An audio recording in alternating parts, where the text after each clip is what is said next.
जब गांधारी ने द्रोणाचार्य से कहा, आप युद्ध रोक सकते थे, परंतु आपने क्यों नहीं रोका। महाभारत युद्ध से पहले की एक ऐसी रात जब गांधारी ने द्रोणाचार्य से वे प्रश्न पूछे जिन्हें सुनकर स्वयं आचार्य भी मौन हो गए। उस रात कई ऐसे रहस्य उजागर हुए जिन्हें इतिहास ने सदियों तक छिपा कर रखा।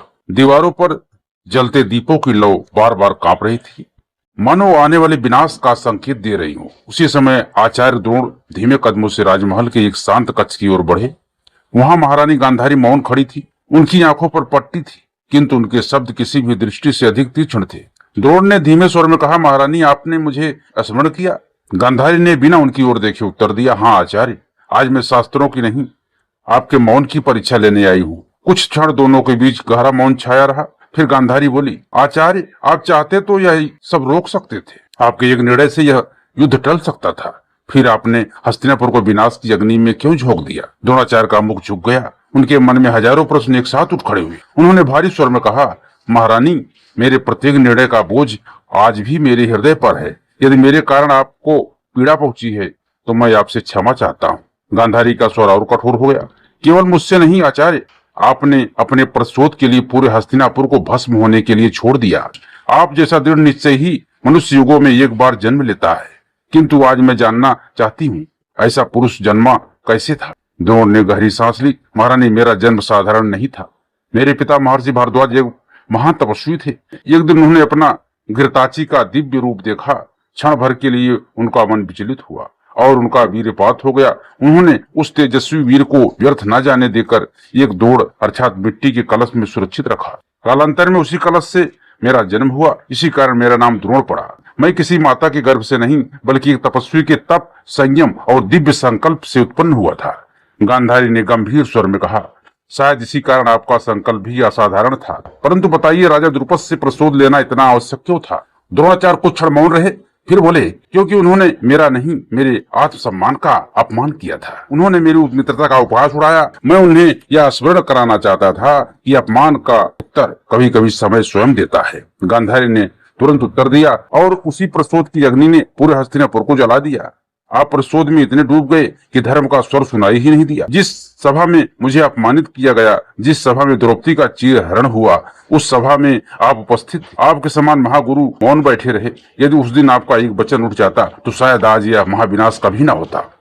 द्रोणाचार्य की आंखें नम हो गई। उन्होंने धीमे स्वर में कहा, महारानी, उस मौन का पश्चाताप मुझे जीवन भर रहेगा। कुछ मौन मनुष्य को बाहर से नहीं, भीतर से समाप्त कर देते हैं। गांधारी ने फिर प्रश्न किया, आचार्य, एक और रहस्य आज तक संसार नहीं समझ पाया। आपने कर्ण को ब्रह्मास्त्र का पूर्ण ज्ञान क्यों नहीं दिया। क्या आपको उसके सामर्थ्य पर विश्वास नहीं था या उसके जन्म पर संदेह था।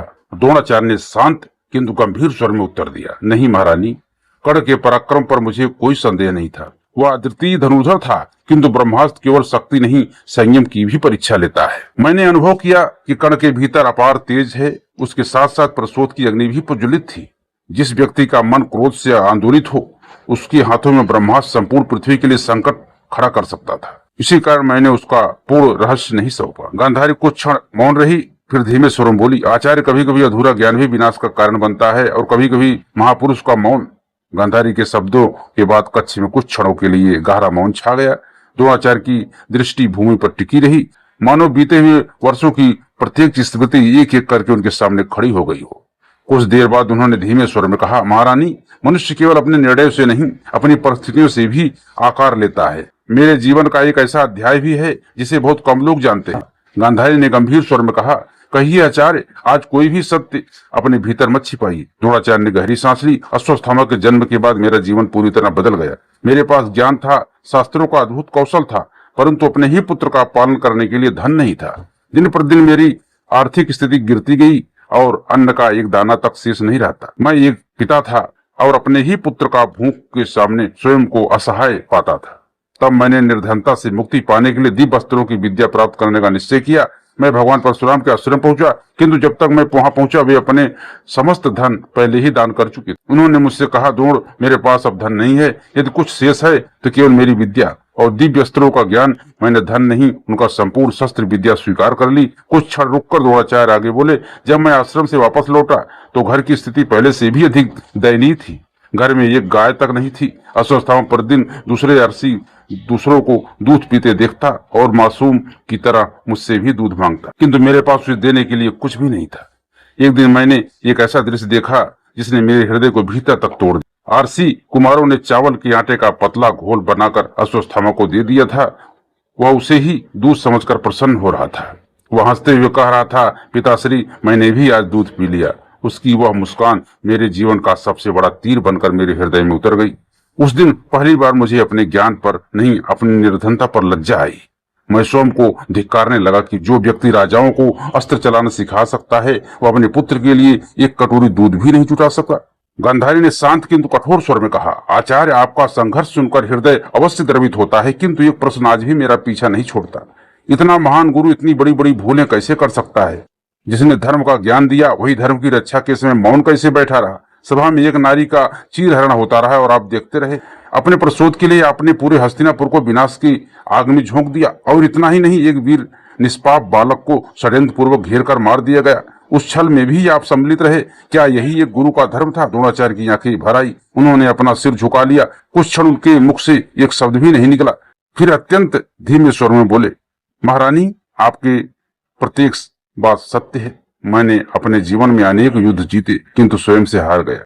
प्रसोद ने मेरे विवेक को ढक लिया। राजधर्म निभाने के प्रयास में मैं गुरु धर्म भूल गया, और उस सभा का मौन आज भी मेरे हृदय पर सबसे बड़ा बोझ है। अभिमन्यु जैसा वीर बालक जिसे धर्म पूर्वक युद्ध करना चाहिए था, उसे छल पूर्वक घेर कर मारते समय मुझे उस अधर्म का विरोध करना चाहिए था। आज स्वीकार करता हूँ, वहां मेरा मौन भी उस अपराध का भागीदार था। यदि समय मुझे यह अवसर और देता तो शायद मैं अपने शस्त्रों से पहले अपने धर्म की रक्षा करता। महारानी, मेरी इन भूलों के लिए यदि क्षमा का कोई स्थान शेष हो तो मुझे क्षमा कर दीजिए। मैं जानता हूँ कुछ अपराध ऐसे होते हैं जिन्हें समय भी नहीं मिटा सकता। द्रोणाचार्य के अंतिम शब्दों के बाद कक्ष में एक बार फिर गहरा मौन छा गया।